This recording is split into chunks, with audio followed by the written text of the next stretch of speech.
দু একদিন খাওয়ার পরে যখন কন্ট্রোল হয়ে যাবে তখন সকালে 2টা রাত্রে 2টা। আর প্রথমে 2টা করে খেলে কন্ট্রোল হতে সময় লাগবে, আর 4টা করে খেলে একদিনের ভিতরে কন্ট্রোল হয়ে যাবে। দেখাই দিলে হবে যে মানে উনি 80 বছর 90 বছর বয়স এখনো রোজা আছে। তার মানে শক্ত। হ্যাঁ, কোনো অন্য কোনো অসুখ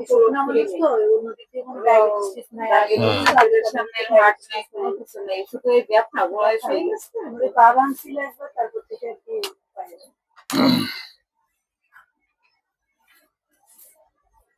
তাহলে আপনি এখন তাহলে একটা গ্যাসটা ছোট করার ওষুধ দিলাম, আর 2টা দিলাম ব্যথা, আর এই পাউডারটা।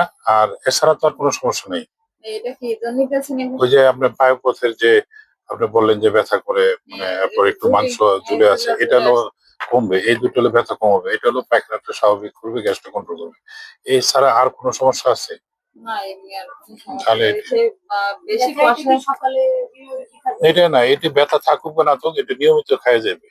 খাওয়া গেলে আস্তে আস্তে ওই জায়গাটা রিপেয়ার হয়ে যাবে, ঠিক আছে। আর এটাও নিয়মিত কিন্তু বাথরুমে একটু কষার সাথে সাথে ওই যে জায়গাটা হ্যাঁ, জায়গাটা এখানে কষা যাতে না হয় এর জন্য আপনি আবার আছে বেশি একবারে তো 2বার হলে আবার কিন্তু সে হয়, মানে বেশি কঠিন হলেও হবে, আবার নরম হলেও হয়। এটা হয় অনেক সময় এরকম সমস্যা।